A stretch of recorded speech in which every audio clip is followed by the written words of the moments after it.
గౌరవ మంత్రి మరియు అజరుద్దీన్ గారు, అదేవిధంగా ఈ సమావేశంలో ఉన్నటువంటి రాష్ట్ర ప్రభుత్వ అధికారులు అందరికీ కూడా నమస్కారం. మంచి కార్యక్రమం.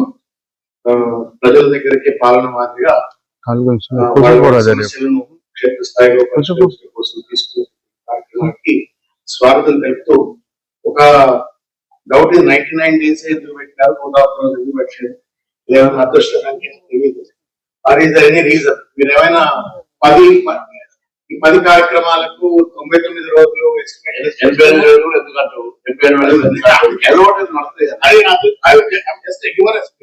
తీసుకోవాలి. 90 days మంచుకుంది.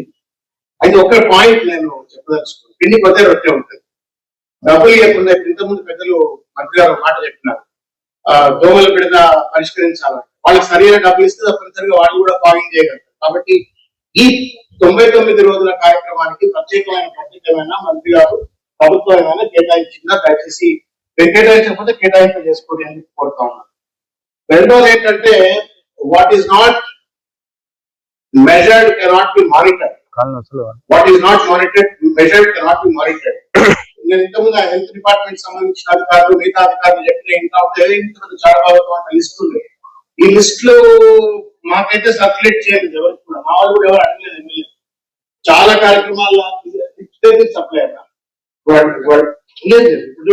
క్లీన్లీనెస్ అంటే cleanly drive with wards, fire clearance అని 2 అబ్స్ట్రాక్ట్స్ పెట్టినారు.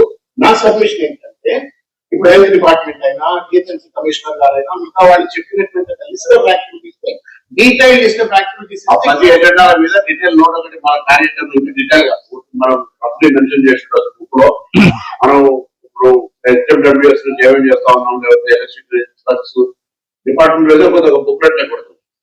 థర్డ్ పాయింట్ అన్న, ఒక పాయింట్ ఏంటంటే, దయచేసి మీరు మెట్రిక్స్ కానీ లేకపోతే పర్ఫార్మెన్స్ ఇండికేటర్స్ పెట్టండి. లేకపోతే అన్ని కూడా చెట్ల మీద ఇస్తాలు పెట్టినట్టు కానీ అనేక కార్యక్రమాలు ఓరబెట్టి ఇది ఒక కార్యక్రమంలో మారుతుంది.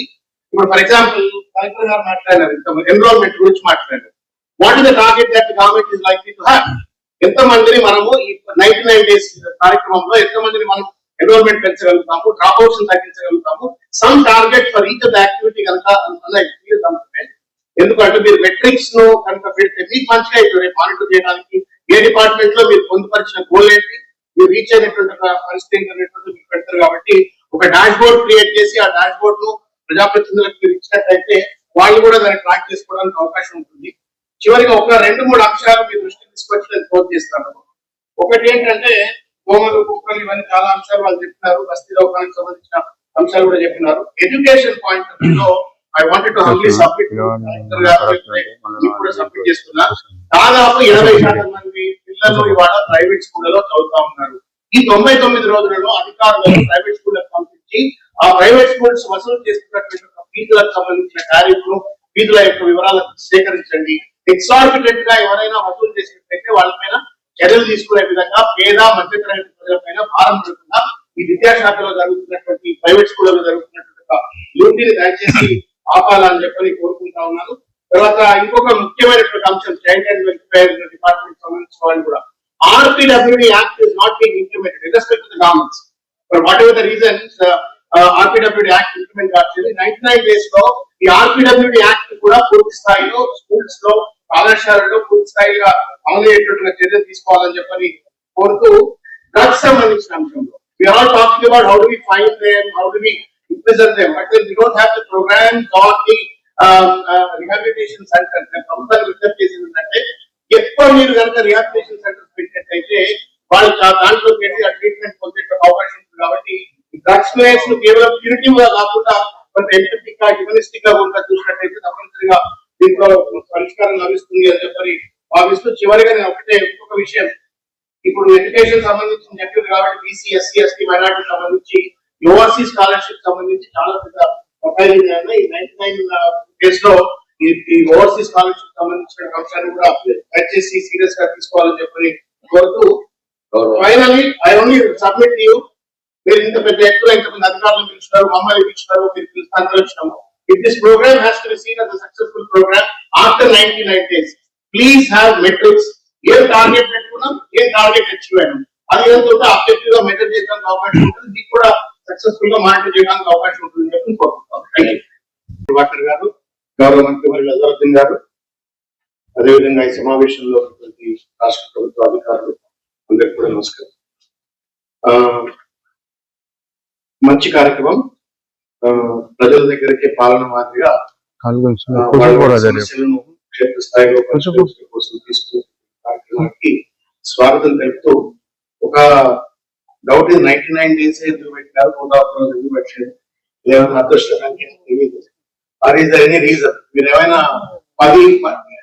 10 కార్యక్రమాలకు 99 రోజులు తీసుకోలేదు,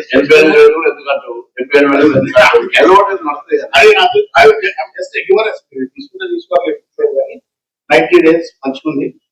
అయితే ఒక పాయింట్ నేను చెప్పదలుచుకున్నాను. పిండి కొద్దే రొట్టె ఉంటుంది, డబ్బులు ఇవ్వకుండా. ఇంతకుముందు పెద్దలు మంత్రి గారు మాట చెప్పినారు, దోమల బిడద పరిష్కరించాలని. వాళ్ళకి సరైన డబ్బులు ఇస్తే తప్పనిసరిగా వాళ్ళు కూడా ఫాలోయింగ్ చేయగలుగుతారు. కాబట్టి ఈ 99 రోజుల కార్యక్రమానికి ప్రత్యేకమైన మంత్రి గారు ప్రభుత్వం ఏమైనా కేటాయించిందా? దయచేసి కేటాయించకపోతే కేటాయింపు చేసుకోండి అని కోరుతా ఉన్నాను.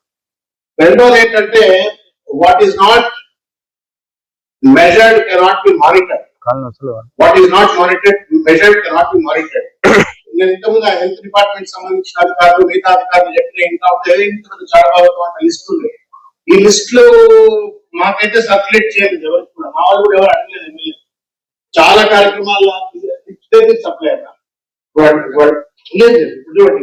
క్లీన్లీనెస్ అంటే cleanly drive wards, fire clearance అని 2 అబ్స్ట్రాక్ట్స్ పెట్టినారు. నా సబ్మిషన్ ఏంటంటే, ఇప్పుడు హెల్త్ డిపార్ట్మెంట్ అయినా, జిహెచ్ఎంసీ కమిషనర్ గారైనా, మిగతా వాళ్ళు చెప్పినటువంటి list of activities, detail list of activities మీద డీటెయిల్ నోట్ ఒకటి మన కార్యక్రమం డీటెయిల్ గా మనం అప్లై మెన్షన్ చేసిన బుక్ లో మనం ఇప్పుడు HMWS నుంచి ఏమేమి చేస్తా ఉన్నాం, లేకపోతే ఎలక్ట్రిసిటీ డిపార్ట్మెంట్ మీద కొంత బుక్లెట్ లేకూడదు. థర్డ్ పాయింట్ అన్న, ఒక పాయింట్ ఏంటంటే, దయచేసి మీరు మెట్రిక్స్ కానీ లేకపోతే పర్ఫార్మెన్స్ ఇండికేటర్స్ పెట్టండి. లేకపోతే అన్ని కూడా గంట మీద ఇస్తాలు పెట్టినట్టు కానీ అనేక కార్యక్రమాలు వరబెట్టి ఇది ఒక కార్యక్రమంగా మారుతుంది. ఇప్పుడు ఫర్ ఎగ్జాంపుల్ కలెక్టర్ గారు మాట్లాడారు, ఎన్రోల్మెంట్ గురించి మాట్లాడారు. What is the target that government is likely to have? ఎంతమందిని మనము ఈ 99 days కార్యక్రమంలో ఎంతమందిని మనం ఎన్రోల్మెంట్ పెంచగలుగుతాము, డ్రాప్ అవుట్స్ తగ్గించగలుగుతాము, some target for each of the activity కనుక ఎందుకంటే మీరు మెట్రిక్స్ ను కనుక పెడితే మీకు మంచిగా అవుతుంది మానిటర్ చేయడానికి. ఏ డిపార్ట్మెంట్ లో మీరు పొందుపరిచిన గోల్ ఏంటి, మీరు రీచ్ అయినటువంటి పరిస్థితి ఏంటనేటువంటి మీకు పెడతారు. కాబట్టి ఒక డాష్ బోర్డ్ క్రియేట్ చేసి ఆ డాష్ బోర్డ్ ను ప్రజాప్రతినిధులకు మీరు ఇచ్చినట్లయితే వాళ్ళు కూడా దాన్ని ట్రాక్ చేసుకోవడానికి అవకాశం ఉంటుంది. చివరిగా ఒక 2-3 అంశాలు మీ దృష్టికి తీసుకొచ్చి నేను ఫోన్ చేస్తాను. ఒకటి ఏంటంటే, దోమలు, కుక్కలు, ఇవన్నీ చాలా అంశాలు వాళ్ళు చెప్పినారు. బస్తీ దోకానికి సంబంధించిన అంశాలు కూడా చెప్పినారు. ఎడ్యుకేషన్ పాయింట్ ఆఫ్ వ్యూలో I wanted to humbly submit కూడా సబ్మిట్ చేస్తున్నా. దాదాపు 80% మంది పిల్లలు ఇవాళ ప్రైవేట్ స్కూళ్లలో చదువుతా ఉన్నారు. ఈ 99 రోజులలో అధికారులను ప్రైవేట్ స్కూళ్ళకు పంపించి ఆ ప్రైవేట్ స్కూల్స్ వసూలు చేస్తున్నటువంటి ఫీజులకు సంబంధించిన టారిఫ్లు, ఫీజుల యొక్క వివరాలను సేకరించండి. ఎక్సార్బిటెంట్ గా ఎవరైనా వసూలు చేసినట్లయితే వాళ్ళపైన చర్యలు తీసుకునే విధంగా పేద మధ్యతరగతి ప్రజలపైన భారం పడకుండా ఈ విద్యాశాఖలో జరుగుతున్నటువంటి ప్రైవేట్ స్కూళ్లలో జరుగుతున్నటువంటి లూటీని దయచేసి ఆపాలని చెప్పని కోరుకుంటా ఉన్నాను. తర్వాత ఇంకొక ముఖ్యమైనటువంటి అంశం, చైల్డ్ అండ్ వెల్ఫేర్ డిపార్ట్మెంట్ సంబంధించిన వాళ్ళు కూడా RPWD Act is not being implemented irrespective of the governments. For whatever the reasons, RPWD Act implement కాలేదు. 99 days లో ఈ RPWD Act కూడా పూర్తి స్థాయిలో స్కూల్స్ లో, కళాశాలలో పూర్తి స్థాయిగా అమలు అయ్యేటట్టుగా చర్యలు తీసుకోవాలని చెప్పని కోరుతూ, డ్రగ్స్ సంబంధించిన అంశంలో we are all talking about how do we find them, how do we imprison them, but then we don't have the programs or the rehabilitation centers. ప్రభుత్వాలు విజ్ఞప్తి చేసింది ఏంటంటే, ఎక్కువ మీరు కనుక రిహాబిలిటేషన్ సెంటర్స్ పెట్టినట్టయితే వాళ్ళు దాంట్లో పెట్టి ఆ ట్రీట్మెంట్ పొందే అవకాశం ఉంటుంది. కాబట్టి డ్రగ్స్ ప్లేయర్స్ ను కేవలం ప్యూరిటివ్ గా కాకుండా కొంత ఎంపథిక్ గా, హ్యూమనిస్టిక్ గా కూడా చూసినట్టయితే తప్పనిసరిగా దీంట్లో పరిష్కారం లభిస్తుంది అని చెప్పని భావిస్తూ, చివరిగా నేను ఇంకొక విషయం, ఇప్పుడు ఎడ్యుకేషన్ సంబంధించి చెప్పింది కాబట్టి బీసీ, ఎస్సీ, ఎస్టీ, మైనార్టీ సంబంధించి ఓవర్సీస్ స్కాలర్షిప్ సంబంధించి చాలా పెద్ద ప్రొఫైలింగ్ అయినా ఈ 99 days లో ఈ ఓవర్సీస్ స్కాలర్షిప్ సంబంధించిన అంశాన్ని కూడా దయచేసి సీరియస్ గా తీసుకోవాలని చెప్పని కోరుతూ, finally I only submit you. మీరు ఇంత పెద్ద ఎత్తున ఇంతమంది అధికారులను పిలుచున్నారు, మమ్మల్ని పిలుచున్నారు, మీరు పిలుస్తాను వచ్చినాము. If this program has to be seen as a successful program after 99 days, please have metrics. A target పెట్టుకున్నాం, ఏ టార్గెట్ అచీవ్ అయినాం, అది ఎంత ఆబ్జెక్టివ్ గా మెజర్ చేయడానికి అవకాశం ఉంటుంది, మీకు కూడా సక్సెస్ఫుల్ గా మానిటర్ చేయడానికి అవకాశం ఉంటుంది అని చెప్పి కోరుకుంటాం. Thank you.